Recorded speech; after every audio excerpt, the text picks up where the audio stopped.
మాజీ సీఎం జగన్మోహన్ రెడ్డి గారు మాట్లాడుతూ వచ్చే లోకల్ బాడీ ఎలక్షన్లో ప్రతి ఒక్కరూ కూడా ప్రతి స్థానంలో పోటీ చేయాలి, ఎటువంటి భయభ్రాంతులు గురి చేసినా మీరు భయపడకుండా మీరు పోటీ చేయండి, మీ వెనక నేను మన స్థానిక ఎమ్మెల్యే ఉంటారని ప్రకటించడం జరిగింది. ఏ పరిస్థితుల్లో కూడా యునానిమస్ జరగకూడదు అని చెప్పడం జరిగింది. ఇలా ఎందుకు చెప్తున్నారంటే గతంలో ఈ లోకల్ బాడీ ఎలక్షన్లో వైఎస్ఆర్సీ టైంలో అయింది. ఆ టైంలో పూర్తిగా టీడీపీ శ్రేణులు చేతులు ఎత్తేసాయి.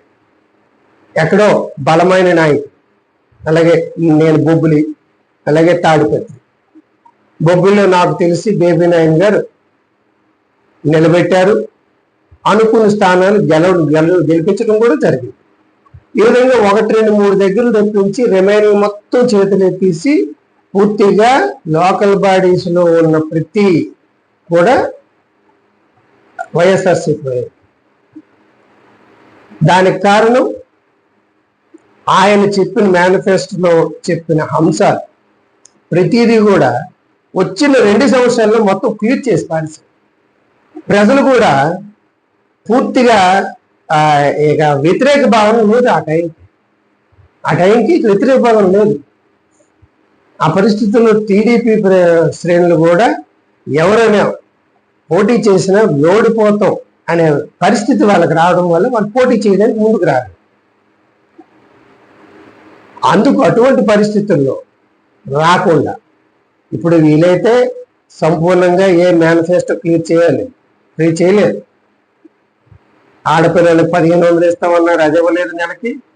అలాగే 50 సంవత్సరాలు పెన్షన్ ఇస్తాం, అది ఇవ్వలేదు.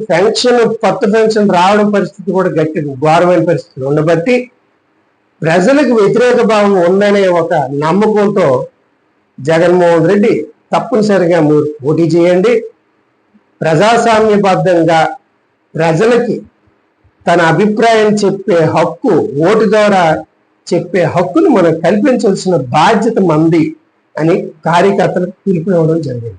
మనం పోటీ చేయకపోతే వాళ్ళ అభిప్రాయానికి మనకు చెప్పే అవకాశాన్ని కోల్పోతారు వాళ్ళు. ఆ అవకాశం మనం కల్పించి మనం ప్రజల పట్ల, ప్రజల దృష్టిలో ఒక మంచి వ్యక్తులుగా, ప్రజాస్వామ్య వ్యక్తులుగా నిరూపించుకోవాలి అనే ఉద్దేశాన్ని జగన్మోహన్ రెడ్డి తెలియపరచడం జరిగింది. ఆయన ఆ విధంగా ప్రజల్ని, అదే కార్యకర్తల్ని ఉత్సాహపరుస్తూ